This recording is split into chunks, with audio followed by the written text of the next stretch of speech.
Good afternoon. How would you feel if you were jailed for nearly 3 decades of your life just for standing up for your rights? Nelson Mandela lived this reality, but instead of choosing revenge, he chose peace, unity, and leadership.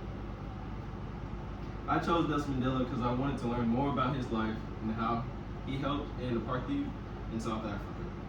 I used books and articles to research about his life. I will be providing you information about his early life, his education, and how he helped end apartheid despite being in jail and still later becoming president. Nelson Mandela was born on July 18, 1918, in a small village in South Africa.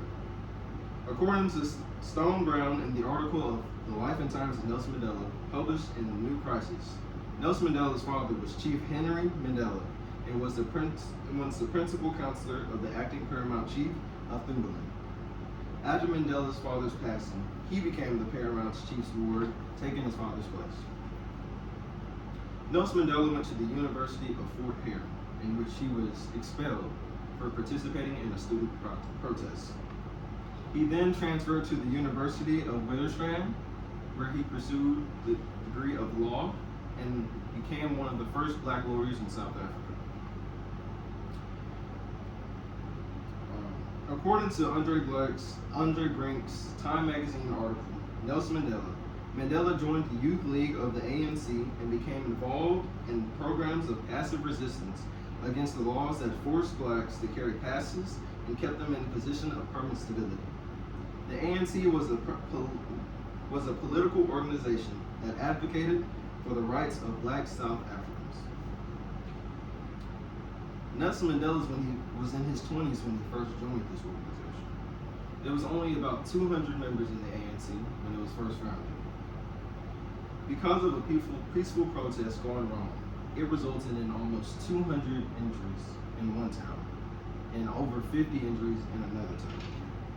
Because of this, the ANC was banned. The government had pronounced a state of emergency that outlawed all anti-government organizations.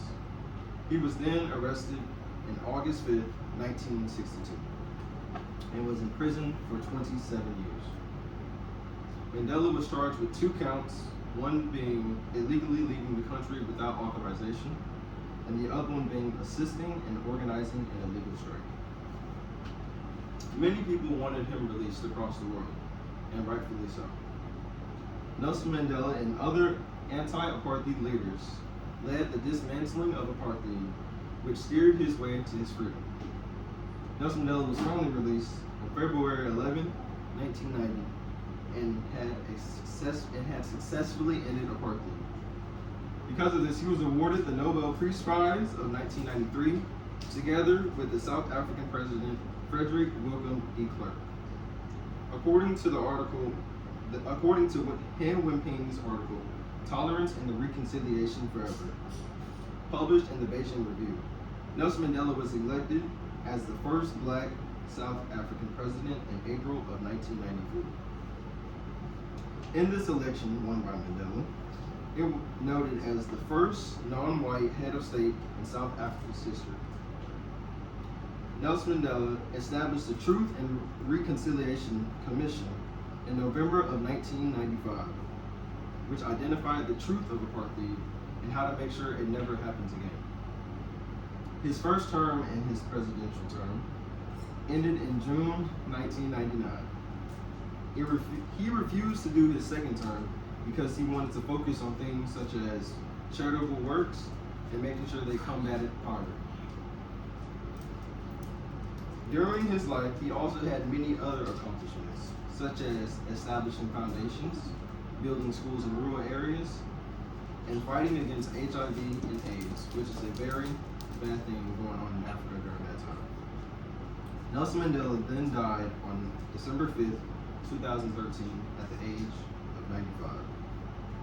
I have provided you with the life and forever lasting legacy of Nelson Mandela and his path to freedom. Nelson Mandela's life teaches us that real change takes courage, patience, and forgiveness. His story is a powerful reminder that even one person can make a lasting difference.